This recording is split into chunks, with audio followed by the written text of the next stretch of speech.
Last year, always na ko ni makita sa TikTok kay trending kay ni na street food sa Malaysia, kaning sushi fries na kanabitaw ang sauce ginapislit-pislit.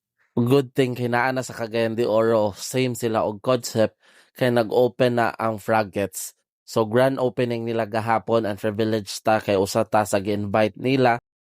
By the way, nag-start sila as a pop-up store atong February and karon naa na gid sila physical store and dali ra pod siya matultulan kay naara sa Don Pacifico building sa Uptown Cagayan de Oro. Dool ra ni siya sa Nirvana Alley na food park mabaklay ra and same building ra ni siya sa Happy Bee na convenience store.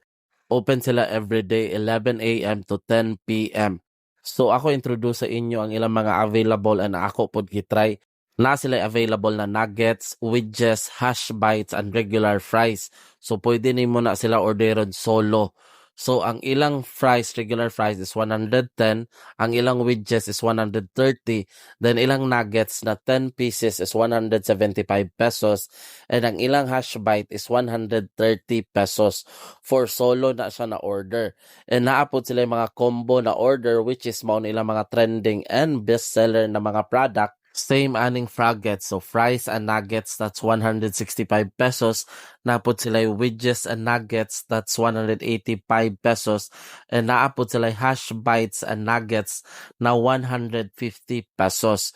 Usagit sa akong gi-excitan ani isang pag-drip sa sauce sa imong gi-order kay ikaw gid ang mo drip. By the way, one drip lang kita per order and if gusto mong extra sauce, naa na siya additional na bayad. So, naa kay 5 ka sauces na imong pwede pilian and itry. And by the way, FYI, homemade ni ilang mga sauce. So, sila gid ang gabuhat. Ang pinakapaborito o pinakalamian ako na sauce sa ila as ang ilang frog dip. And also, ginahan po ko sa ilang roasted garlic. And if hilig mo og halang, itry ilang Korean bulldog.